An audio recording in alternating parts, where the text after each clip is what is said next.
En mi fiesta de jubilación, mi nuera se burló delante de todos. Vieja amargada, siempre has tenido envidia porque mis papás tienen dinero. Mi hijo asintió en silencio. Yo no respondí, solo sonreí. Y me preparé para revelar un secreto que dejaría a toda la sala helada. Me alegra que estés aquí. Si estás viendo este video, dale like, suscríbete al canal y cuéntame en los comentarios desde dónde escuchas mi historia de venganza. Quiero saber hasta dónde ha llegado. Aquella fiesta de jubilación se suponía que sería mi momento. Después de 37 años trabajando como contadora en Guzmán y Asociados, y me habían organizado esa bonita reunión en el Club Campestre. Manteles blancos, flores frescas, incluso un pastel con mi nombre escrito en letras elegantes. Debería haber estado feliz. En cambio, me quedé inmóvil en medio del salón, viendo a mi hijo Diego asentir mientras su esposa Fernanda me llamaba vieja amargada. «Solo estás amargada porque mis papás tienen dinero», dijo Fernanda. Su voz se escuchó en todo el lugar como una bofetada. Su dedo perfectamente arreglado me señaló con acusación. Con su vestido de diseñador brillando bajo las lámparas de cristal, agregó: «Siempre has tenido envidia de nuestro estilo de vida». La sala quedó en silencio. Mis excompañeros de trabajo, mis vecinos, hasta el personal del catering dejaron lo que hacían para observar. Sentí cómo el calor me subía por el cuello, ese ardor familiar de la humillación que no sentía desde niña cuando me regañaban frente a la clase. «¿En serio, mamá?», agregó Diego con un tono casual, casi aburrido. «Ya no sirves de nada. Mejor acepta eso y deja de querer meterte en nuestras vidas. Ya no sirves de nada». Esas palabras resonaban en mi cabeza mientras lo miraba. Ese hombre de 35 años a quien crié sola después de que su padre murió cuando él tenía apenas 8. El niño por el que trabajé turnos dobles. El adolescente a quien mandé a una escuela privada, aunque eso significara cenar tortas de frijoles durante semanas. Fernanda seguía hablando, su voz más chillona con cada palabra. «La verdad, Laura, es vergonzoso cómo intentas competir con nosotros. Sabemos que andas mal de dinero. Diego me contó de tu departamentito, tu carro viejo. Es triste, de verdad». Se giró hacia la gente, actuando como si estuviera en un escenario. Ella insiste en darnos consejos de dinero cuando apenas puede pagar su mandado. Es patético. Un murmullo recorrió la sala. Vi la lástima en los ojos de la gente. Cómo apartaban la mirada cuando intentaba cruzar miradas. La señora Pérez, mi vecina, hasta negó con la cabeza con tristeza, como si yo fuera un caso de beneficencia. Fue entonces cuando algo dentro de mí se quebró. No un quiebre explosivo de gritos y golpes, sino uno silencioso, de esos que se sienten como una puerta que se cierra para siempre. Respiré hondo y sonreí. No con esa sonrisa falsa que había mostrado toda la noche, sino con una auténtica, de esas que llegan cuando una por fin deja de fingir. «Fernanda, cariño», dije. Mi voz resonó con claridad en la sala en silencio. «Ya que mencionaste el dinero, creo que es momento de hablar de algo». Ella puso los ojos en blanco con exageración. «Ay, aquí vamos, otra cátedra de los $2 millones». La interrumpí sin dejar de sonreír. El color se esfumó de su cara tan rápido que pensé que se iba a desmayar. De hecho, se tambaleó un poco, agarrándose del brazo de Diego para no caer. «¿De qué hablas?», preguntó él, pero ya sin la seguridad confiada de hacía un momento. Me giré para dirigirme a la gente, tal como Fernanda había estado haciendo. «Verán, hace unos años los papás de Fernanda necesitaron un préstamo bastante grande. $2 millones, para ser exactos. Tenían problemas económicos. La boca de Fernanda se abrió y cerró como pez fuera del agua. «No, no puedes». «Sí puedo y lo estoy haciendo», respondí con calma. El préstamo se hizo hace 3 años con condiciones muy razonables. 5% de interés a pagar en 7 años. Claro que hasta ahora solo han cubierto como 6 meses. La gente me observaba ya, pero no con lástima, sino mirando entre Fernanda y yo con fascinación, como si estuvieran viendo un partido de tenis. «Eso es imposible», murmuró ella, pero la voz se le quebró en las palabras. Metí la mano en mi bolso y saqué mi celular.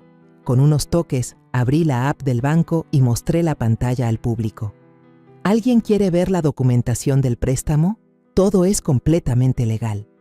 Diego se acercó, entrecerrando los ojos hacia la pantalla. Su cara se puso pálida al ver las cifras. Mamá, ¿qué es esto? ¿Cómo tienes? $2.437.612.18, dije en voz clara. Eso es lo que los papás de tu esposa me deben en este momento, incluyendo los intereses que no han pagado. Fernanda soltó un sonido extraño y tuvo que agarrarse del respaldo de una silla para no caerse. Esto debe ser un error. Eres contadora, vives en ese departamentito. Manejas un Honda de 15 años. Sí, manejo un Honda de 15 años, asentí. Y sí, vivo en un departamento pequeño. Pero ya sabes lo que dicen de dar por hecho las cosas, querida. La sala estaba en completo silencio, salvo por el suave jazz que seguía sonando en las bocinas, creando un fondo casi surrealista para la escena que se desarrollaba. ¿Ven?, continué. Mi voz se fortalecía con cada palabra. Tus padres vinieron a mí hace 3 años, desesperados. Su negocio estaba en quiebra y necesitaban capital de inmediato. Se habían enterado por conocidos que yo podía ayudarles. Fernanda negaba con la cabeza, con los ojos desorbitados. No, no, no. Mis padres tienen dinero, siempre lo han tenido. Ellos pagaron nuestra boda. Ellos compraron la casa. Con mi dinero, respondí sin titubear. Todo salió de mí. Cada peso que tus padres han gastado en los últimos 3 años provino de ese préstamo. Diego se dejó caer en la silla más cercana, pálido y confundido.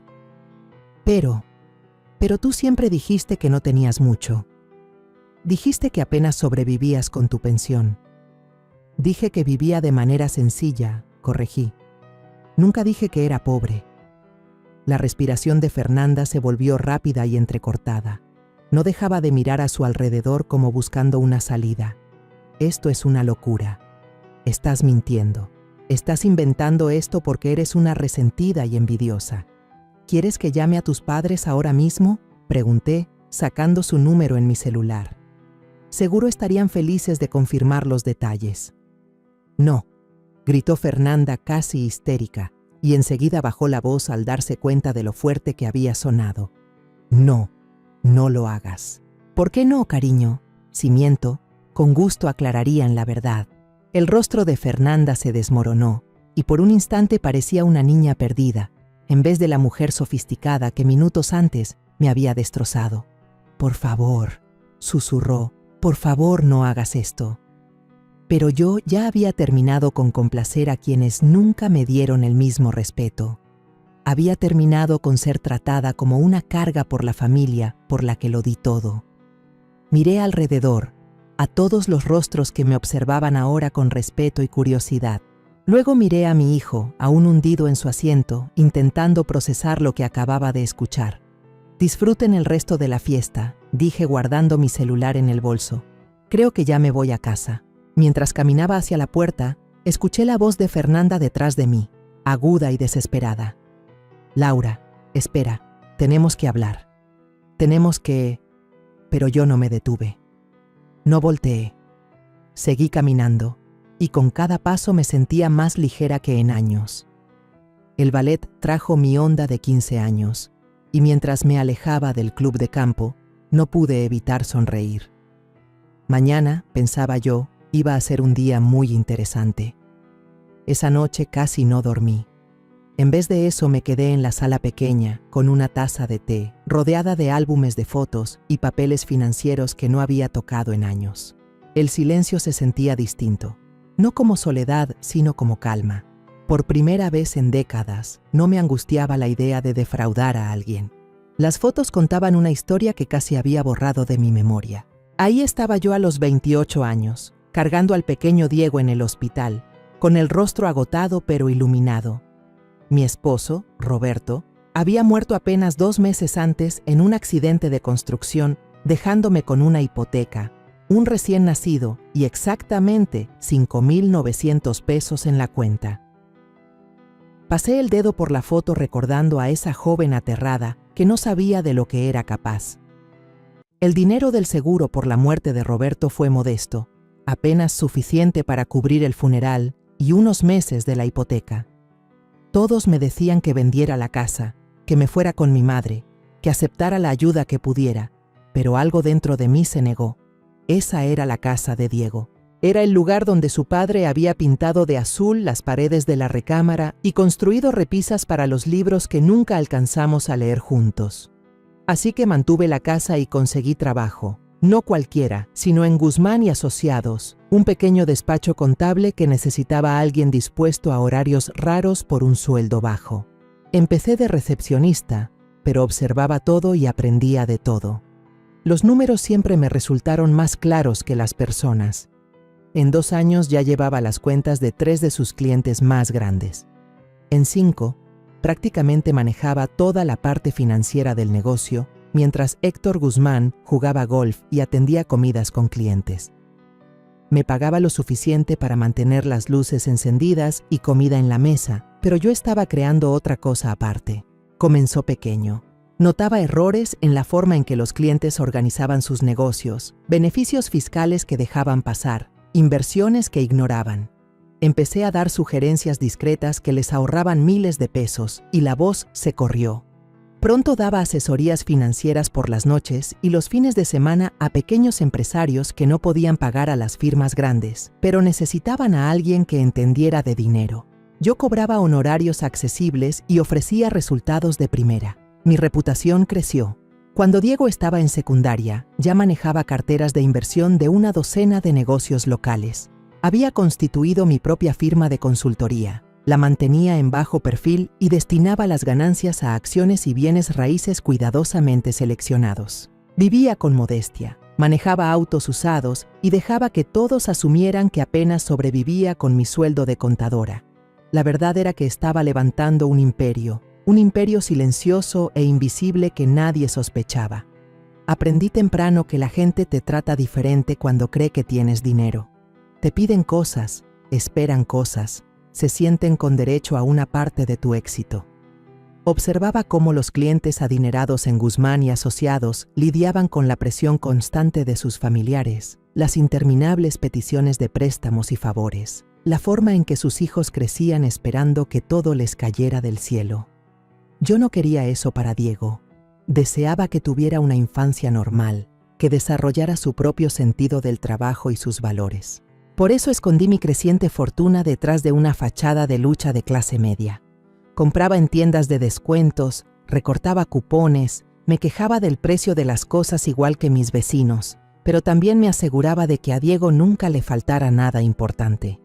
La colegiatura de la escuela privada aparecía mágicamente cada semestre. Los fondos para la universidad se materializaban cuando era necesario y siempre había dinero para lo que realmente importaba. Solo hacía parecer que estiraba cada peso, sacrificándome por su bien. Viendo hacia atrás, me doy cuenta de los errores en mi plan. Me concentré tanto en no malcriar a Diego que quizá me excedí. Creció creyendo que apenas salíamos adelante, que cada oportunidad que tenía era fruto de mi lucha y mis sacrificios. En parte era cierto, pero nunca comprendió la magnitud de lo que yo había construido, la seguridad que había creado para los dos. Cuando Diego se graduó de la universidad con un título en administración, discretamente usé mis contactos para ayudarlo a conseguir su primer empleo. Cuando quiso abrir su propia firma de consultoría, arreglé para que varios de mis clientes fueran sus primeros usuarios. Cuando decidió expandirse, me aseguré de que el banco aprobara su solicitud de crédito. Él pensaba que todo lo lograba por méritos propios, y en muchos aspectos así era. Lo había criado para ser inteligente y trabajador, pero también iba allanando su camino de formas que jamás imaginó. Entonces llegó Fernanda. Recuerdo la primera vez que Diego la trajo a cenar. Era hermosa de esa manera pulida y costosa que hablaba de membresías en clubes exclusivos y vacaciones por Europa. Su ropa era de diseñador, sus joyas auténticas, su seguridad inquebrantable. Observó mi modesto departamento con un desdén apenas disimulado, haciendo pequeños comentarios sobre la decoración pintoresca y el espacio acogedor. Durante la cena nos contó con lujo de detalle los viajes recientes de sus padres a la Toscana, su nuevo yate, sus planes de comprar un viñedo. Hablaba de dinero con tanta naturalidad que quedaba claro que nunca en su vida había tenido que preocuparse por ello. Cuando mencionó que su padre era dueño de varias agencias de autos en 3 estados, entendí de dónde venía la riqueza. Lo que no entendía era por qué parecía tan empeñada en hacerme sentir menos. Diego me dice que trabajas como contadora. Eso debe ser difícil, llegar a fin de mes con ese tipo de salario. Sonreí con educación y respondí que era un trabajo honesto. No mencioné que acababa de cerrar un contrato de consultoría que me dejaría más en 6 meses de lo que la mayoría ganaba en 2 años. Después de que se fueron, no podía quitarme la sensación de que me habían evaluado y considerado insuficiente. Fernanda había mirado mi pequeño departamento, mi manera de vivir sencilla, y me había descartado como alguien sin importancia. Yo me repetía que no pasaba nada, que su opinión no tenía peso. Pero conforme su relación con Diego avanzaba, empecé a notar cambios en él. Empezó a soltar comentarios sobre mi situación, preguntando si necesitaba ayuda con los recibos, insinuando que quizá me convenía mudarme a un lugar más chico para ahorrar. Su tono sonaba sincero, pero me dolía. Mi propio hijo comenzaba a mirarme con los ojos de Fernanda. La boda fue todo un espectáculo que costó más que una casa de la mayoría de la gente. Los padres de Fernanda no escatimaron. Trajeron flores desde Holanda y contrataron a un cuarteto de cuerdas que había tocado para la realeza europea. Yo llevé un vestido sencillo de una tienda departamental y me senté en la tercera fila, viendo cómo mi hijo se casaba en un mundo que hacía que mi vida pareciera insignificante en comparación. Después de la boda, la distancia se ensanchó. Diego y Fernanda se mudaron a una casa que los padres de ella les habían ayudado a comprar. La amueblaron con antigüedades y obras que costaban más de lo que yo había gastado en muebles en toda mi vida. Cuando iba de visita, me sentía como turista en un museo, con miedo de tocar cualquier cosa. Fernanda siempre era cortés, pero con la cortesía que se le tiene a un prestador de servicios o a un conocido lejano. Me preguntaba por mi trabajo con un interés fingido. Comentaba que mi carrito era simpático. Se ofrecía a acompañarme a comprar ropa mejor. Cada encuentro me dejaba sintiéndome más pequeña, menos importante, y Diego, quizás sin darse cuenta, comenzó a adoptar su manera de ver las cosas. Dejó de pedirme consejo para sus decisiones de negocio. Dejó de llamarme con frecuencia. Cuando hablábamos, la plática sonaba forzada, como si conversara con una pariente anciana a la que había que marcar por obligación y no con su madre. Fue entonces cuando los padres de Fernanda me buscaron. Fue hace 3 años, un martes en la noche, cuando sonó mi teléfono con un número desconocido. Al otro lado estaba Margarita Morales, la mamá de Fernanda, con la voz apretada por la desesperación. «Laura, espero que no te moleste que te llame», dijo. «Pero estamos en un problema y alguien comentó que tal vez podrías ayudarnos». La historia salió a trompicones. Malas inversiones, caídas del mercado, problemas de flujo de efectivo que se habían salido de control. Las agencias de autos estaban desangrándose. Los acreedores ya rondaban y la bancarrota estaba encima. Necesitaban capital de inmediato y los bancos tradicionales ya los habían rechazado. «Escuchamos por conocidos que quizá tienes algunos recursos», dijo Margarita con cuidado. «Conexiones tal vez o conocimiento de prestamistas privados». Estuve a punto de soltar la risa. Era esta mujer que me había menospreciado por años, ahora llamándome para pedir ayuda a la pobre contadora. Pero algo en su tono me detuvo. Un miedo genuino. El terror de perder todo lo que había construido, todo lo que definía la identidad de su familia. Tal vez pude haber dicho que no. Quizá debía hacerlo. Probablemente sí. Pero pensé en Diego, en lo destrozado que estaría si la familia de su esposa lo perdía todo. Pensé en Fernanda, con todos sus defectos, y en cómo aquello arruinaría el mundo en el que había crecido. Y quizás en el fondo creí que esto podía ser un puente, una manera de al fin ser vista como alguien valiosa, digna de respeto. ¿Cuánto necesitan?, pregunté. La cifra fue abrumadora, 2 millones de pesos, más dinero del que la mayoría ve en toda su vida. Pero yo lo tenía, guardado en cuentas de inversión que habían crecido de forma constante durante décadas. Nos reunimos al día siguiente en la oficina de una abogada en el centro. Margarita y Ricardo Morales se sentaron frente a mí, con el rostro pálido por el estrés y la vergüenza. La licenciada, una mujer astuta de unos 50 años especializada en préstamos privados, nos explicó los términos. 5% de interés a pagar mensualmente durante 7 años, garantías personales de Ricardo y Margarita, y la obligación de informar a los familiares inmediatos sobre la estructura del préstamo, aunque al final no hubo tal información. Los Morales dejaron claro que querían mantener todo en privado para conservar su dignidad y el respeto de su hija. Lo comprendí. El orgullo es una fuerza poderosa, y ya habían tragado bastante del suyo al pedirme ayuda.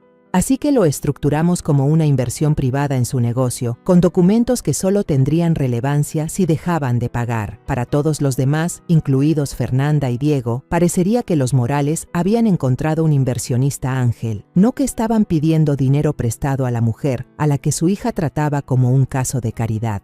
Los primeros meses todo marchó bien. Los pagos llegaron a tiempo, el negocio se estabilizó y la familia Morales mantuvo su estilo de vida.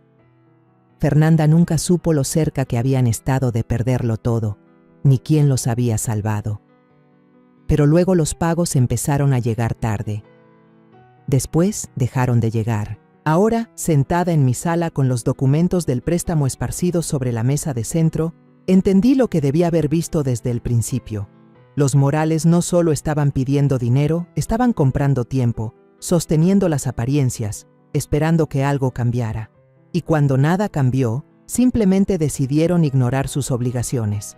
Al fin y al cabo, ¿qué podía hacer una pobre contadora? Estaban por descubrirlo. La mañana después de mi fiesta de jubilación, desperté con una claridad que no sentía en años. La niebla de dolor y confusión que había nublado mi juicio se había ido, reemplazada por algo más agudo y enfocado. Preparé mi café, me senté en la mesa de la cocina y empecé a hacer llamadas. La primera fue a mi abogada, Patricia Ramírez.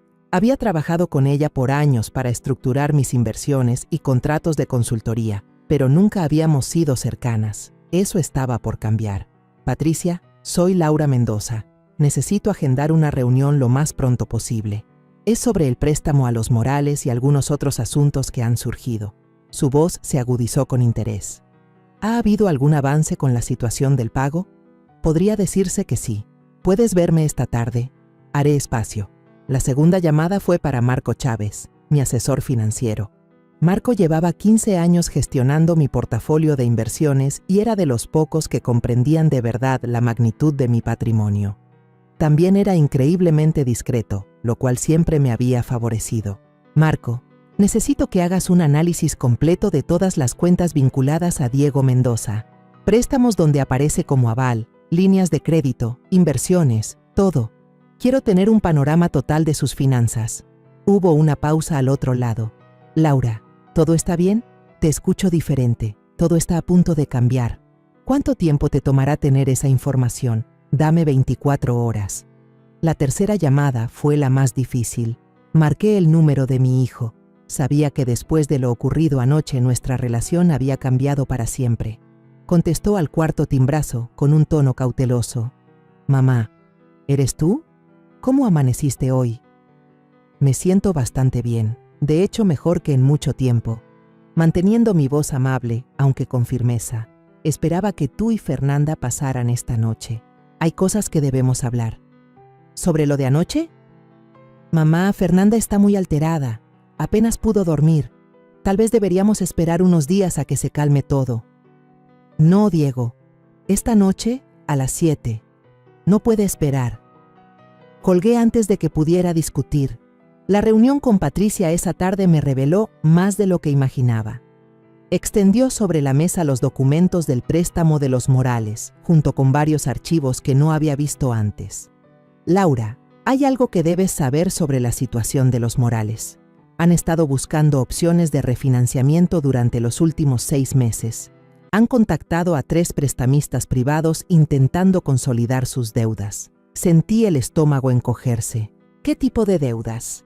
Más allá de tu préstamo, deben aproximadamente 6.800.000 pesos a distintos acreedores. Tarjetas de crédito, pagos a proveedores, arrendamientos de equipo en incumplimiento. Han estado usando tu dinero para cubrir pagos mínimos de todo lo demás mientras dejaban de lado tu préstamo. La traición dolía. Pero no era lo peor. Patricia sacó otro documento, este con el sello del juzgado de lo familiar. También presentaron hace 6 meses una solicitud preliminar sobre la impugnación de planes sucesorios. Específicamente, querían entender el proceso para disputar testamentos cuando existen dudas sobre la capacidad mental. La habitación parecía girar a mi alrededor. ¿De qué testamento hablaban? No lo especificaron, pero por el momento y el contexto creo que podemos deducirlo.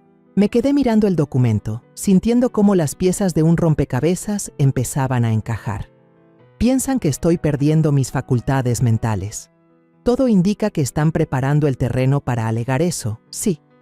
La consulta mencionaba específicamente casos en los que adultos mayores toman decisiones financieras que no concuerdan con su historial, como si un contador mediocre de repente tuviera 36 millones de pesos para prestarle a alguien. Exacto. Me recosté en la silla, tratando de asimilar la información. Los Morales no solo habían dejado de pagar su deuda, estaban planeando alegar que nunca fui capaz de otorgar ese préstamo. Si lograban establecer que yo estaba incapacitada mentalmente en ese momento, podrían invalidar todo el acuerdo. Patricia, quiero que hagas algo por mí. Quiero una evaluación psiquiátrica completa realizada por el neuropsicólogo más respetado del Estado, exámenes de memoria, pruebas cognitivas, todo. Y quiero que quede registrado que solicité este estudio por mi cuenta, demostrando juicio claro. Ella asintió mientras tomaba nota. Eso es inteligente. Así estableces tu competencia de base y demuestras que estás tomando medidas preventivas. Hay más. Quiero que prepares un nuevo testamento, muy específico. Pasé la siguiente hora detallando exactamente lo que deseaba. Las cejas de Patricia se arqueaban cada vez más con cada instrucción, pero anotó todo sin protestar. Esa tarde, Diego y Fernanda llegaron a mi departamento exactamente a las 7. Fernanda parecía haber llorado. Su maquillaje impecable estaba un poco corrido. Diego se veía nervioso, jugueteando con las llaves del coche. «Por favor, siéntense», dije señalando mi pequeña sala. «¿Quieren algo de beber?» «Mamá, tenemos que hablar sobre lo de anoche». Diego empezó de inmediato. «Los papás de Fernanda están muy molestos. Dicen que estás confundida con un asunto de dinero, pero no quieren avergonzarte al detenerme». Mi voz lo cortó como un cuchillo. «Basta, deja de hablar un momento y escucha». Caminé hacia mi escritorio y saqué una carpeta que había preparado. «Aquí están las copias de todos los documentos del préstamo entre los padres de tu esposa y yo. Cada página está firmada, notariada y tiene validez legal».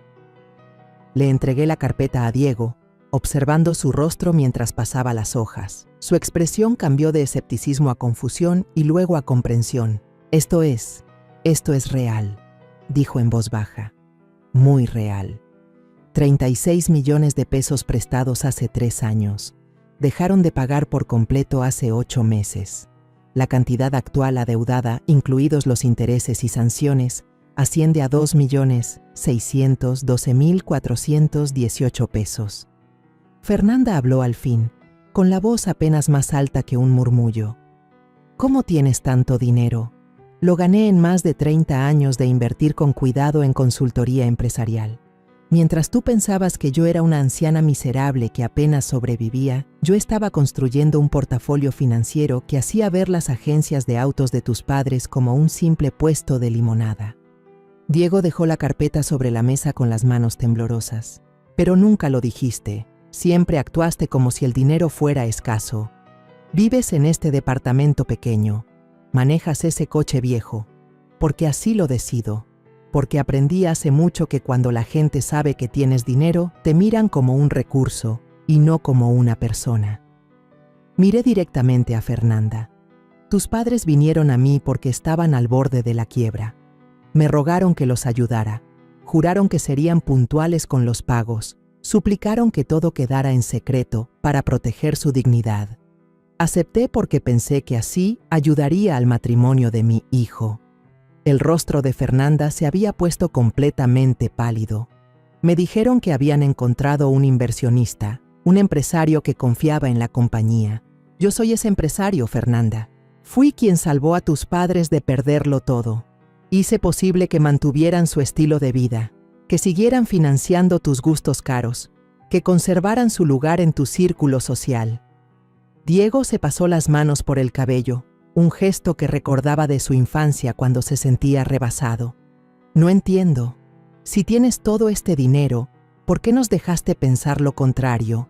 ¿Por qué me dejaste preocuparme por tu jubilación, por tu seguridad futura? El quiebre en su voz casi me hizo vacilar, pero seguí adelante porque quería que me amaras por quien soy, no por lo que tengo. Quería saber que valorabas nuestra relación, no solo mi capacidad de resolver tus problemas con dinero. ¿Y ahora?, preguntó Fernanda, con la voz hueca. Saqué mi celular y les mostré una aplicación de grabación. Ahora sé exactamente lo que piensan de mí. Anoche, frente a 50 personas, me llamaron amargada, patética, inútil. Dejaron claro que me ven como una carga, una vergüenza. Reproduje un fragmento del audio de la noche anterior, sus propias voces llenando la pequeña sala con palabras crueles. Fernanda se estremeció al escucharse llamándome bruja vieja y amargada. Grabé todo, dije simplemente. Toda la conversación está documentada. Diego se inclinó hacia adelante, con el rostro desesperado. ¿Mamá? Estábamos molestos. Dijimos cosas que no sentíamos, ¿no, Diego? Tú dijiste exactamente lo que querías decir. Dijiste lo que llevabas años pensando, lo que Fernanda te ha repetido sobre mí. Que no valgo nada, que no tengo nada que aportar, que mi presencia en sus vidas es una molestia. Me levanté y caminé hacia la ventana, observando las luces de la ciudad. Lo que no sabes es que he sostenido su estilo de vida durante años. Esa firma de consultoría que iniciaste, 3 de tus primeros 5 clientes, fueron empresas que yo te recomendé. El préstamo bancario para tu expansión lo avalé en silencio a través de una empresa subsidiaria. El silencio a mis espaldas era ensordecedor. Esa casa donde viven la ayudé a estructurar financieramente para ahorrarles cientos de miles de pesos en impuestos e intereses. Sus cuentas de retiro, su portafolio de inversión, incluso la colección de joyas de Fernanda. Todo fue posible gracias a mis consejos, mis contactos y mi apoyo económico directo, del que jamás supieron. Me giré para enfrentarlos. Diego se veía destrozado, mientras que Fernanda parecía en shock. Pero lo realmente interesante es lo siguiente, continué, con la voz cada vez más fría. Hoy descubrí que tus padres no solo han estado ignorando su deuda conmigo, sino que han estado planeando declararme mentalmente incapaz para anular por completo el préstamo. La boca de Fernanda se abrió y cerró sin emitir sonido. Presentaron solicitudes ante el juzgado sucesorio para impugnar testamentos y planes patrimoniales. Han estado preparando todo para alegar que yo estaba incapacitado mentalmente cuando otorgué el préstamo y que era imposible que tuviera esa cantidad de dinero para prestar.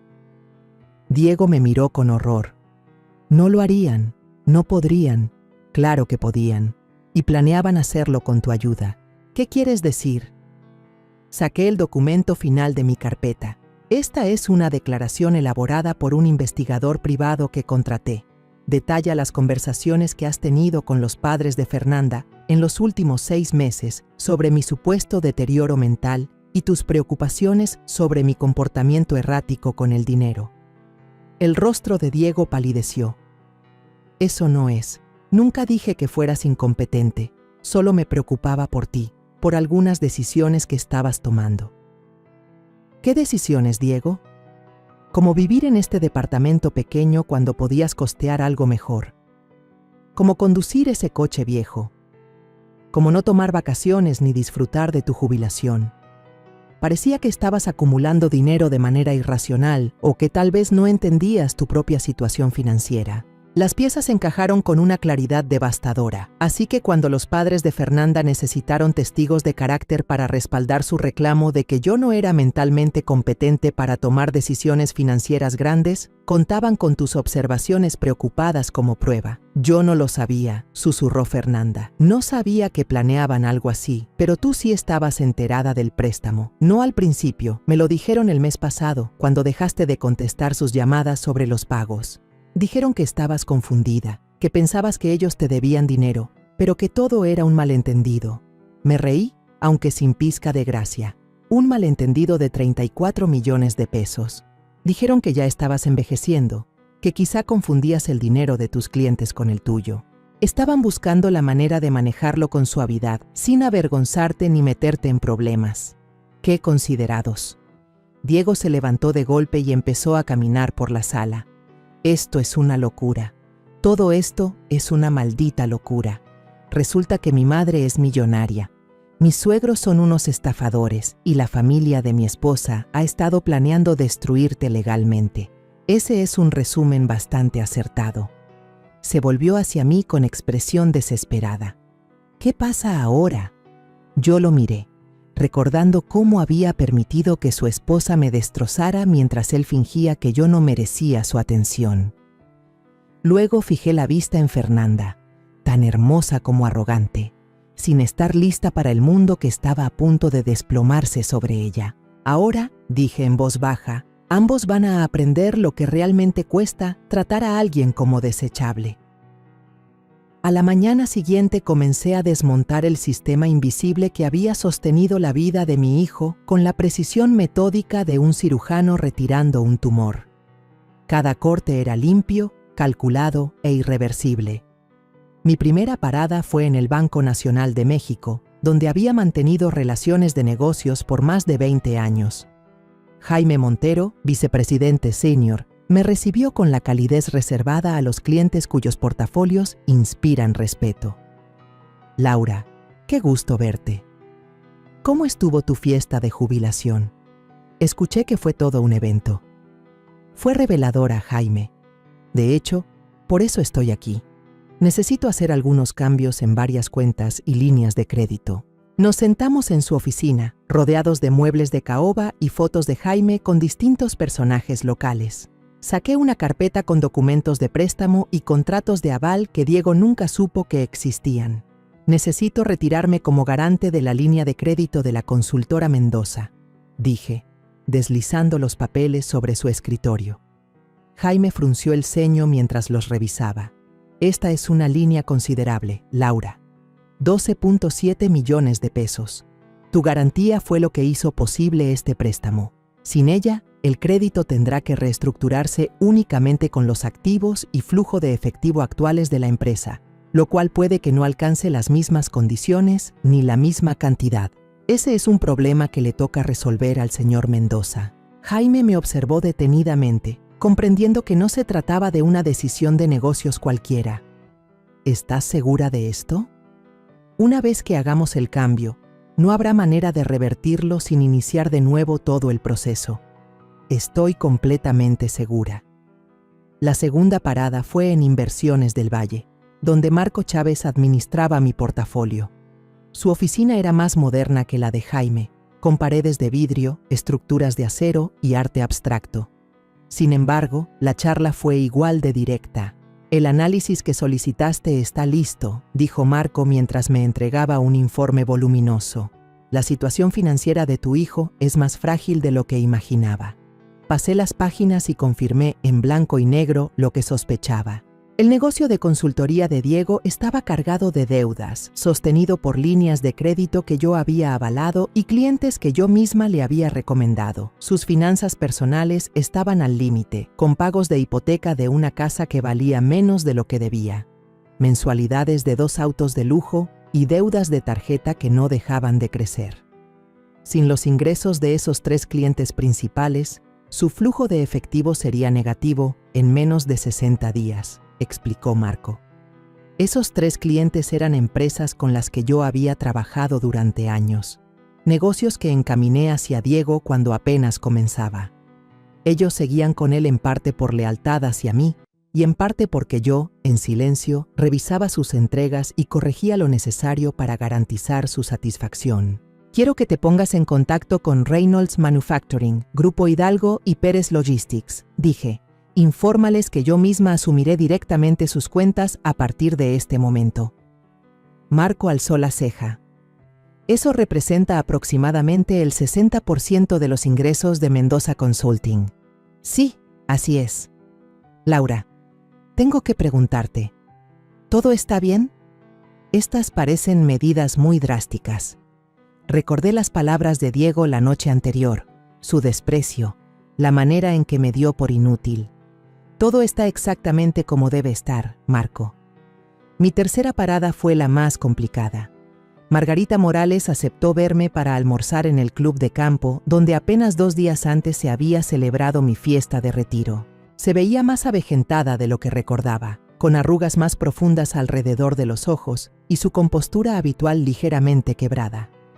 Laura, gracias por aceptar reunirte. Espero que podamos resolver esto de forma amistosa. Nos sentamos en una mesa tranquila con vista al campo de golf, la misma donde Fernanda me llamó patética frente a todos mis colegas. La ironía era evidente. Margarita, voy a hablarte sin rodeos. Sé de las investigaciones en el tribunal sucesorio. Conozco tus planes de impugnar mi capacidad mental y también sé que has estado usando dinero de mi préstamo para cubrir otras deudas, mientras ignorabas lo que me debías. Su rostro palideció, aunque mantuvo la compostura digna. No sé de qué hablas. Coloqué una carpeta sobre la mesa entre nosotras. Aquí están las copias de cada movimiento financiero de tu familia en los últimos 6 meses, gracias a un contador forense muy meticuloso. ¿Quieres que los lea en voz alta? Las manos de Margarita temblaron un poco mientras alcanzaba su vaso de agua. ¿Cómo lo conseguiste? Esa información es privada. No cuando tienes un adeudo de 34 millones de pesos. No lo es. Mis abogados han sido muy exhaustivos. Abrí la carpeta y empecé a leer. 15 de marzo. Pago a Banamex 380.800 pesos. 18 de marzo. Pago a Volkswagen Financiera 151.600 pesos. 22 de marzo. Pago a la tarjeta de crédito de Fernanda 248.000 pesos. La compostura de Margarita finalmente se quebró. Por favor, detente. 3 de abril. Transferencia a la cuenta de Fernanda para sus vacaciones en Europa 476.000 pesos. 7 de abril. Pago al Country Club por su despedida de soltera 105.400 pesos. Te digo que pares. Cerré la carpeta. Cada uno de esos pagos fue realizado con dinero de mi préstamo. Dinero que prometiste usar para estabilizar tu negocio. En cambio, has estado financiando el estilo de vida de tu hija mientras planeabas declararme mentalmente incapaz para no devolverme el dinero. Margarita bajó la mirada hacia su ensalada intacta. Su voz apenas fue un susurro. Estábamos desesperados. El negocio se vino abajo más rápido de lo que pensamos. Creímos que si manteníamos las apariencias un poco más, algo mejoraría. ¿Y si no mejoraba? Ella no contestó. Iban a destruir mi reputación, poner en duda mi capacidad mental y posiblemente declararme incompetente solo para evitar pagar un dinero que tomaron de buena fe. No debía pasar así, pero así pasó, y ahora habrá consecuencias. Saqué un aviso formal que Patricia había preparado. Esta es una demanda de pago inmediato del saldo total más las penalizaciones. 48.342.000 pesos en un plazo de 30 días. El rostro de Margarita se puso pálido. No tenemos esa cantidad. Sabes que no la tenemos. Entonces tendrán que liquidar bienes, las agencias, la casa, el yate del que tanto he oído hablar. Por favor, Laura, debe haber otra manera. ¿Y si elaboramos un nuevo plan de pago? Margarita, ya tenías un plan de pago. Lo ignoraste durante 8 meses mientras gastabas mi dinero en lujos y planeabas declararme incompetente. No existe un nuevo plan. Ella lloraba ahora, el rímel manchando su cara con trazos oscuros. Esto nos va a destruir. Fernanda no sabe lo mal que estamos. Esto arruinará su matrimonio, toda su vida. Su matrimonio está construido sobre mentiras y dinero prestado. Tal vez ya es momento de que aprenda a vivir en el mundo real. Me levanté para irme, pero Margarita me tomó del brazo con desesperación. Espera, hay algo más que necesitas saber sobre Diego. Me volví a sentar intrigada a pesar de mí misma. Fernanda llevaba meses trabajando en él, convenciéndolo de que te estabas volviendo inestable. Ha estado registrando cada conversación que han tenido, cada decisión que para ella parecía extraña. Estaba armando un caso. ¿Un caso para qué? ¿Para que te declararan incapaz? Quería que Diego solicitara la tutela legal de tus asuntos. Sentí que el restaurante se inclinaba a mi alrededor. Tutela. Lo convenció de que necesitabas protección contra ti misma, que estabas tomando malas decisiones económicas y que alguien tenía que administrar tu dinero antes de que lo perdieras todo. Una furia helada me recorrió el pecho. Ella quería el control de mis bienes. Pensaba, como todos, que quizás yo tenía ahorrados unos cientos de miles de pesos. Suficiente para que valiera la pena manejarlo, pero no tanto como para importar a largo plazo. ¿Y Diego estuvo de acuerdo con eso? Margarita asintió con pesar. Él te quiere, Laura, de verdad te quiere. Pero Fernanda lo hizo ver como si te estuviera protegiendo. Le mostró artículos sobre abusos financieros contra adultos mayores, historias de ancianos que perdieron sus ahorros en estafas. Lo hizo creer que tomar el control de mis finanzas era un acto de amor. Me quedé mirando el campo de golf, procesando esa información. Mi propio hijo había estado dispuesto a quitarme mi autonomía, a tratarme como a una niña incapaz de manejar sus propios asuntos, todo porque su esposa lo convenció de que era por mi bien. ¿Cuándo iba a ocurrir eso? Pronto, Fernanda esperaba un incidente más, algo que pudiera señalar como evidencia de mi deterioro. Creía que mi fiesta de jubilación podría servirle de oportunidad. Y lo hizo, ¿no? Mi revelación sobre el préstamo. Ella alegará que eso demuestra que estoy delirando. Margarita bajó la mirada, avergonzada. Ese era el plan. Me levanté de nuevo, esta vez con determinación. Gracias por decirme la verdad, Margarita. No cambia nada sobre el préstamo, pero al menos ahora comprendo todo el panorama. ¿Qué sucede ahora? Miré a esa mujer que había criado a la nuera que envenenaba sistemáticamente mi relación con mi hijo, que había tomado mi dinero mientras planeaba mi destrucción.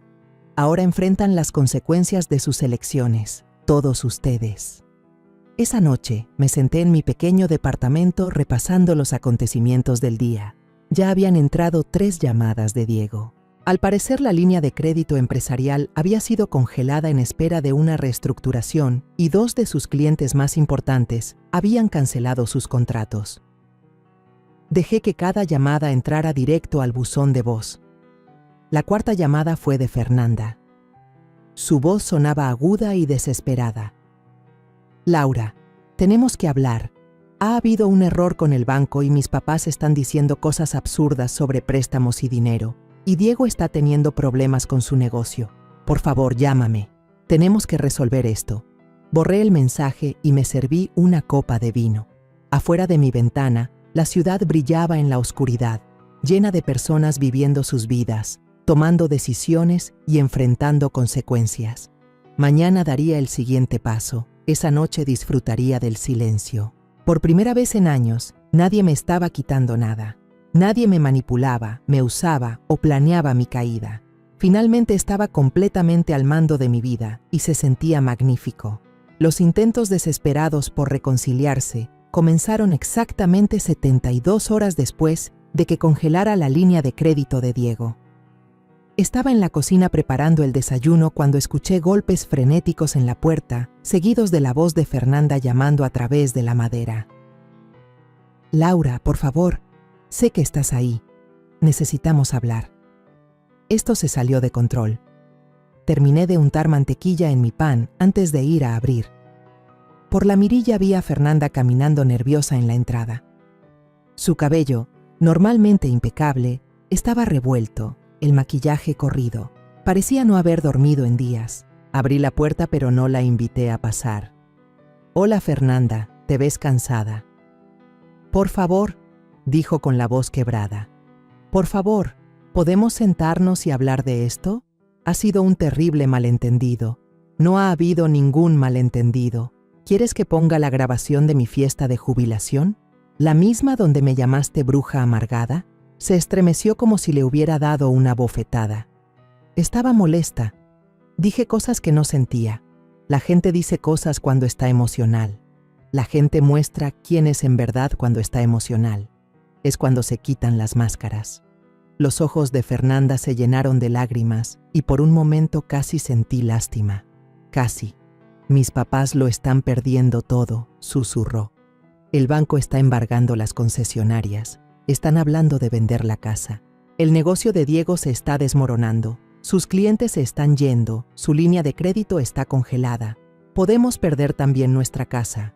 Me imagino que debe ser muy desgastante para ti. ¿No te importa? Diego es tu hijo. ¿No te importa lo que esto le está haciendo a él? Me apoyé en el marco de la puerta, observando a esa joven que llevaba 3 años tratándome como a un pariente incómodo al que estaba obligada a soportar. Dime, Fernanda, cuando planeabas que me declararan mentalmente incompetente, ¿pensaste en lo que eso me causaría? Su rostro se puso pálido. No sé de qué estás hablando. Tu madre me contó todo. El plan de tutela, la manera en que has estado registrando mi comportamiento, convenciéndolo de que yo necesitaba protección contra mí misma. Querías quedarte con mis finanzas y tratarme como a una niña incapaz de manejar sus propios asuntos. La boca de Fernanda se abría y cerraba sin emitir palabra. La ironía es preciosa, ¿verdad? Pensabas que yo era una anciana patética con apenas unos cuantos cientos de miles de pesos que tú administrarías por mí. En cambio, descubriste que tengo suficiente dinero para acabar con la estabilidad financiera de toda tu familia con una sola llamada. Por favor, dijo otra vez, pero la palabra salió ahogada. ¿Por favor qué? ¿Por favor deja que tu familia conserve el dinero que me robó? ¿Por favor finge que no pasaste 3 años tratándome con desprecio? ¿Por favor ignora que planeabas arrebatarme mi autonomía? Di un paso atrás, entrando a mi departamento. La respuesta es no, Fernanda, a todo. Cerré la puerta antes de que pudiera contestar, pero aún la escuchaba sollozar del otro lado. Una parte de mí, la que había criado sola a Diego, la que siempre intentaba ser mediadora, quería abrir la puerta y consolarla. Pero esa parte murió en mi fiesta de jubilación cuando mi propio hijo me llamó inútil. 1 hora después, Diego llegó. Lucía demacrado, mayor que sus 35 años, con ropa que parecía haber usado para dormir. Esta vez sí lo dejé entrar, pero no le ofrecí café ni le pedí que se sentara. Mamá, tienes que parar esto. Sea cual sea el punto que intentas demostrar, ya lo entendí. Estás enojada y tienes todo el derecho, pero esto está destruyendo a gente inocente. ¿Gente inocente? Alcé una ceja. Tu esposa planeaba que me declararan incapaz para controlar mi dinero. Tus suegros me pidieron prestados 2 millones de pesos y luego planeaban alegar que yo no tenía capacidad mental para haber hecho ese préstamo. ¿Dónde ves la inocencia en todo esto? Diego pasó las manos por su cabello, un gesto tan familiar de su infancia que me apretó el corazón a pesar de todo. No sabía nada de eso. Te lo juro, mamá, no tenía idea de lo que estaban tramando, pero sí pensabas que yo me estaba volviendo inestable. Guardó silencio un momento largo. Me preocupaban algunas de tus decisiones. Vivir en este departamento pequeño cuando podías costear algo mejor, manejar ese coche viejo, no tomar vacaciones. Parecía que podrías estar teniendo problemas para manejar bien tu dinero, así que estabas dispuesto a quitarme mi derecho a decidir. Pensé que te estaba protegiendo. ¿De qué? De vivir como yo quería vivir, de gastar mi dinero como decidiera, de tomar decisiones que quizás te lastimarían a largo plazo. Miré a mi hijo, a este hombre al que había criado para ser fuerte e independiente, y que aún así había sido tan fácil de manipular haciéndole creer que su madre era incapaz. Diego, llevo 30 años administrando dinero con éxito. Levanté una empresa de consultoría desde cero. Acumulé una riqueza que ni te imaginas. Hice inversiones que transformaron miles en millones de pesos. ¿Y tú creías que necesitaba tu protección? Yo no sabía nada de esos logros. Nunca me lo contaste porque querías que te quisiera por lo que eres, no por lo que tienes. Quería que nuestra relación fuera auténtica. Su voz se quebró. Es real, mamá. Yo sí te quiero. No, Diego.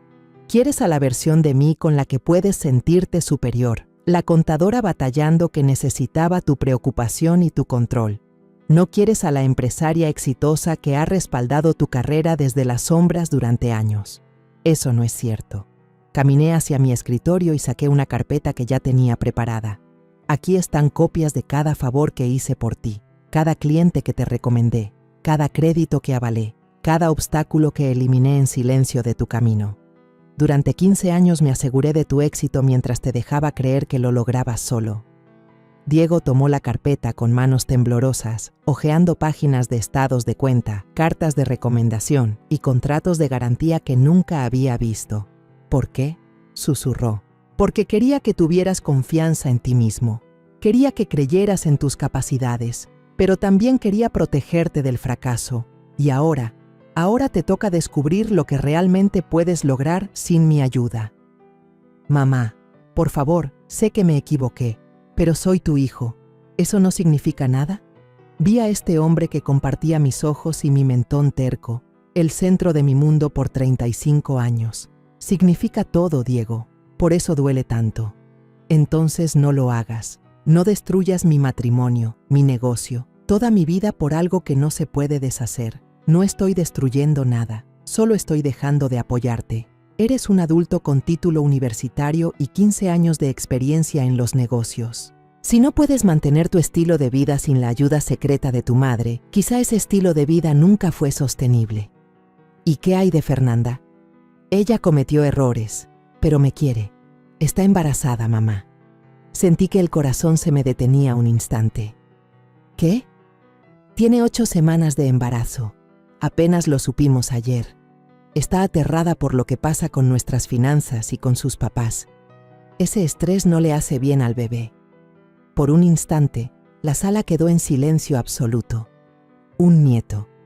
Otra oportunidad de tener familia, de sentir un amor que no estuviera manchado por la manipulación y la avaricia. Entonces recordé a Fernanda llamándome patético y a Diego diciendo que yo no servía para nada. Los papeles de tutela que me hubieran quitado la autonomía. Felicidades, murmuré. Mamá, por favor, por el bien del bebé, ¿no podemos buscar una forma de arreglar esto? Caminé hacia la ventana, mirando la ciudad que había sido mi hogar durante tantos años. En algún lugar, Margarita y Ricardo Morales probablemente estaban con abogados de quiebras. En otro rincón, Fernanda lloraba sobre estados de cuenta y avisos de embargo. Te propongo un trato, dije al fin. El rostro de Diego se iluminó con esperanza. Pago total del préstamo de los Morales en un plazo de 60 días. 51.420.816 pesos. Su cara se vino abajo. Sabes que no tienen esa cantidad de dinero. Entonces tendrán que liquidar bienes, casas, negocios, inversiones, joyas, todo. Eso los dejará sin nada. Les quedará la salud y la libertad. Eso es mucho más de lo que planeaban dejarme a mí. ¿Y mi negocio? ¿Qué hay de las garantías que retiraste? Tu negocio triunfa o fracasa por tu propio mérito ahora. No más ayuda mía. ¿Y nosotros? ¿Qué hay de nuestra relación? Me giré para enfrentarlo, memorizando sus facciones como si fuera la última vez que lo veía. Eso depende completamente de ti, Diego. De si puedes amar y respetar a la verdadera yo. No solo a la versión que creías poder controlar. Ya lloraba. Lágrimas silenciosas corrían por su rostro. Nunca quise controlarte. Pensé que te ayudaba. Lo sé. Eso es lo que lo vuelve tan trágico. Cuando se fue, me quedé en mi departamento callado mientras la tarde se desvanecía en la noche. El silencio ahora se sentía distinto, más pesado. Estaba obteniendo lo que exigí: respeto, reconocimiento, consecuencias para quienes me habían herido, pero el costo era más alto de lo que imaginaba. Venía un nieto, y quizá jamás lo conocería. Mi hijo quizá nunca me perdonaría por esto. La familia que había cuidado y protegido durante 35 años se desmoronaba a mi alrededor. Pero por primera vez en mucho tiempo, nadie se aprovechaba de mí. Nadie me manipulaba ni planeaba mi caída. Al fin era libre de ser exactamente quien era, sin disculpas ni explicaciones. La pregunta era, ¿valía la pena la libertad si el precio era quedarse sola? Me serví una copa de vino y contemplé cómo el sol se ocultaba sobre la ciudad, sabiendo que el día siguiente traería nuevos retos, nuevas decisiones, nuevas consecuencias. Pero esa noche, yo era simplemente Laura Mendoza, empresaria exitosa, millonaria, sobreviviente. Y con eso tendría que bastar. 6 meses después me encontraba en el vestíbulo de la Torre del Sol, usando un traje azul marino hecho a la medida que costaba más que el sueldo mensual de la mayoría. El mármol brillaba bajo mis pies, reflejando las lámparas de cristal que bañaban el espacio con luz cálida. Ese edificio ahora me pertenecía, uno de los 3 inmuebles comerciales que había comprado en el último mes. El elevador me llevó al piso 15, donde las puertas de vidrio llevaban la inscripción Mendoza Financial Consulting, gestión privada de patrimonio. Mi nueva oficina ocupaba todo el piso, con ventanales de piso a techo que ofrecían una vista panorámica de la ciudad que había sido mi hogar tantos años. Mi asistente Clara, una mujer aguda de unos 40, recomendada con insistencia, me recibió con la agenda de la mañana. «Buenos días, señora Mendoza. Tiene la consulta de Peterson a las 10, comida con el Comité de Desarrollo Económico del alcalde a las 12 y la entrevista con Expansión a las 3. Gracias, Clara». ¿Algún recado? Varios. Su abogado llamó por el proceso de quiebra de los Morales. Todo quedó concluido. Su contadora necesita revisar algunas implicaciones fiscales de las nuevas adquisiciones. Y ella dudó, y su hijo llamó otra vez. Es la 4ª vez en la semana. Asentí tomando la nota sin mirarla. Mantén las llamadas en espera hasta después de la reunión con Peterson. La transformación había comenzado poco a poco y de pronto fue un salto. Tras la partida de Diego de mi departamento aquel día, tomé una decisión que lo cambió todo. Ya no iba a esconder quién era. En una semana contraté a la mejor consultora de imagen de la ciudad, renové mi guardarropa, me hice fotografías profesionales. Registré Mendoza Financial como firma de gestión integral de patrimonio y empecé a contactar a la red de conocidos que había tejido durante 3 décadas. La respuesta fue inmediata y contundente. Al parecer, desde hacía años corrían rumores sobre la misteriosa inversionista que movía el dinero con inteligencia detrás del telón. Cuando salí de las sombras, los clientes hicieron fila para trabajar con la mujer que había construido en silencio una fortuna mientras mantenía la discreción que tanto valoraban. Mi primer gran golpe fue convencer a 3 fideicomisos familiares con un valor conjunto de 14.600 millones de pesos para transferir sus portafolios a mi firma. La noticia corrió veloz en los círculos adinerados de la ciudad. Laura Mendoza era auténtica. La quiebra de los Morales fue rápida y despiadada.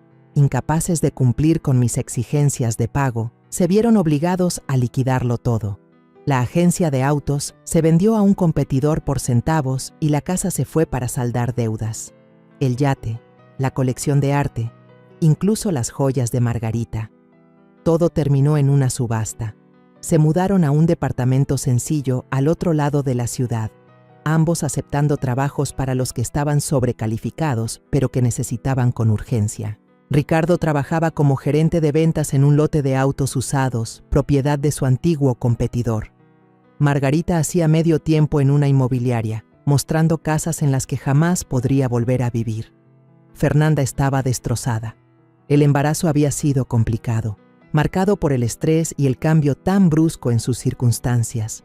Perdió la ropa de diseñador, los tratamientos de spa, el estilo de vida que antes definía su identidad.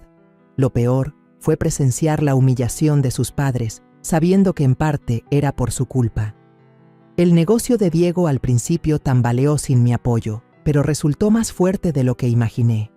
Redujo gastos, se mudó a una oficina más pequeña y se enfocó en construir relaciones reales con los clientes en lugar de depender de mis recomendaciones. Era más trabajo, menos ganancias, pero más honesto.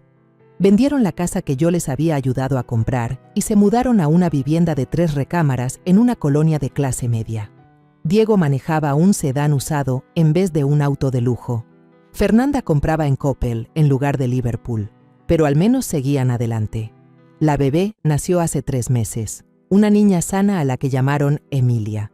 El anuncio del nacimiento fue sencillo, enviado por correo con una pequeña foto, sin fiestas elegantes ni regalos costosos de los abuelos, solo una bienvenida silenciosa para una vida nueva en un mundo incierto. Me quedé mirando esa foto mucho tiempo, memorizando las facciones diminutas de mi nieta, preguntándome si algún día la tendría en mis brazos, si conocería su risa o consolaría su llanto. La entrevista con Expansión esa tarde se suponía que sería sobre mis logros en los negocios, pero la periodista estaba más interesada en la parte personal. Se ha convertido en una especie de leyenda en los círculos financieros, dijo, mientras su grabadora captaba cada palabra. La contadora que en secreto levantó un imperio. ¿Qué la llevó a mantenerlo oculto tanto tiempo? Pensé con cuidado antes de responder. Aprendí desde temprano que la percepción de la gente cambia cuando saben que tienes dinero. Empiezan a verte como un recurso y no como una persona. Quería que mis relaciones se basaran en quién era yo, no en lo que poseía. ¿Y esa estrategia funcionó? Sonreí, aunque con tristeza. Reveló exactamente lo que en verdad valían mis relaciones. Han pasado 6 meses desde que se distanció de su hijo. ¿Se arrepiente de cómo manejó la situación? Me pesa que haya sido necesario.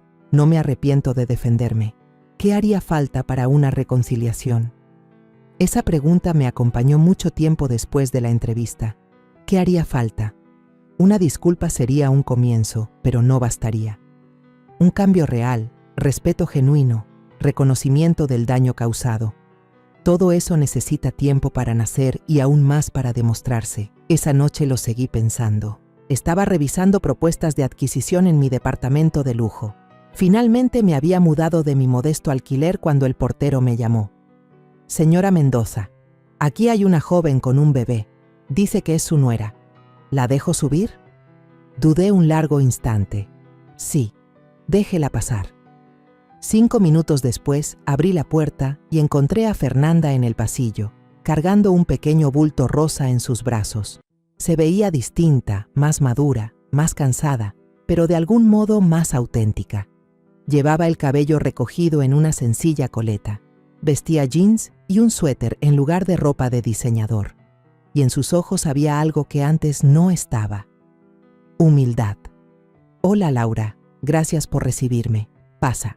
Caminó hacia mi nueva sala, observando los muebles caros, las obras originales, las ventanas de piso a techo con su vista impresionante, pero enseguida volvió la mirada hacia el bebé en sus brazos. Esta es Emilia, dijo en voz baja, tu nieta. Miré a la pequeña dormida, sintiendo que mi corazón se encogía con un anhelo que había reprimido por meses. Tenía la nariz de Diego y lo que parecía ser mi barbilla. Es hermosa. ¿Quieres cargarla? Con manos temblorosas alcancé a mi nieta. Era tan ligera, tan perfecta, tan completamente inocente de todo el dolor y la traición que nos habían traído hasta aquí. Te debo una disculpa, dijo Fernanda casi en un susurro, no solo por lo que dije en tu fiesta, sino por todo.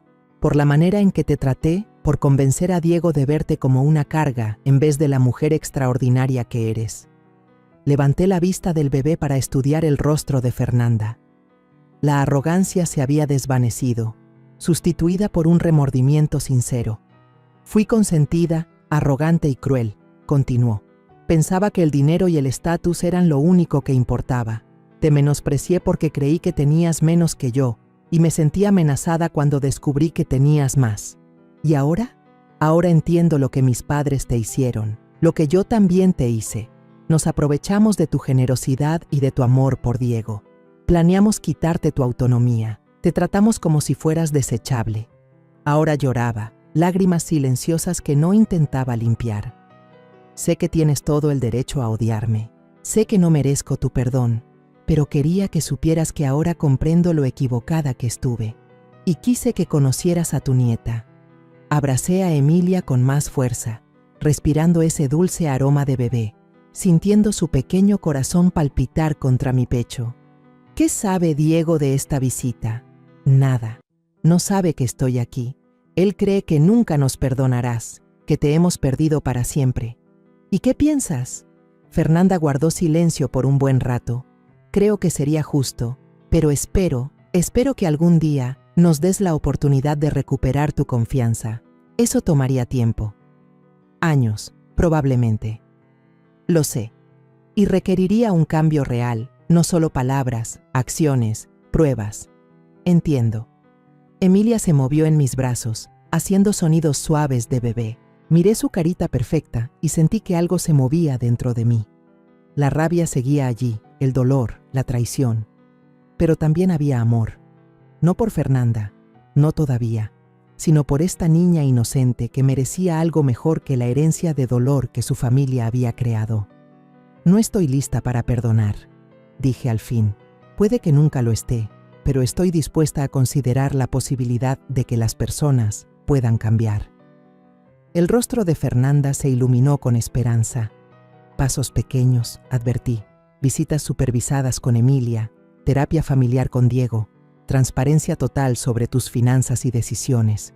Y si alguna vez hubiera otra traición, cualquier intento de manipular o aprovecharse, se acabaría para siempre. Sí, respondió de inmediato. Sí, absolutamente. ¿Y Fernanda? Sí, ya no soy la misma mujer que escondía sus logros para no incomodar a otros. Nunca más fingiré ser menos de lo que soy. Si vamos a reconstruir esta relación, será con total honestidad sobre quiénes somos realmente. Asintió, limpiando sus lágrimas. No lo querría de otra manera. Mientras se preparaba para irse, tomé una decisión que me sorprendió hasta a mí. ¿Fernanda? Ella se giró con esperanza. Dile a Diego que puede llamarme. No para disculparse ni dar excusas, sino para hablar de Emilia, de ser abuelos, de lo que viene. Su sonrisa fue radiante. Lo haré. Gracias. Después de que se fueron, me quedé en mi hermoso departamento, rodeada de todos los símbolos de mi éxito, sosteniendo una pequeña manta rosa que aún olía a talco de bebé. El silencio se sentía distinto ahora, no vacío, sino lleno de posibilidades. Había aprendido que la liberación no era solo liberarse de quienes me habían hecho daño, era elegir a quién dejar entrar de nuevo, en qué condiciones y con qué expectativas. Mañana, Diego llamaría. Tendríamos conversaciones difíciles sobre confianza y perdón, y el largo camino de regreso a ser familia. No sería fácil, y no habría garantías. Pero por primera vez en meses, sentí algo que casi había olvidado: esperanza. La ciudad brillaba más allá de mis ventanas, llena de personas tomando sus propias decisiones, enfrentando sus consecuencias, reconstruyendo sus vidas. Y en algún lugar de ese vasto tapiz de experiencias humanas, mi nieta dormía tranquila, soñando sueños de bebé en un mundo donde su abuela era finalmente, completamente, auténticamente ella misma. Eso era suficiente. Eso lo era todo. La historia que contamos es ficticia, pero está basada en algunos hechos reales. Los nombres y lugares han sido cambiados para proteger la identidad de quienes estuvieron involucrados. No contamos esto para juzgar, sino con la esperanza de que alguien escuche y se detenga a pensar: ¿cuántas madres están sufriendo en silencio dentro de su propia casa? Siento verdadera curiosidad. Si fueras tú, en mi lugar, ¿qué harías? ¿Elegirías callar para mantener la paz o te atreverías a enfrentarlo todo para recuperar tu voz? Quiero saber lo que piensas, porque cada historia es una vela que puede iluminar el camino de alguien más. Dios siempre bendice, y yo creo firmemente que el valor nos lleva a días mejores. Mientras tanto, en la pantalla final te dejo 2 de las historias más queridas del canal. Te aseguro que te sorprenderán. Gracias por haberte quedado hasta aquí.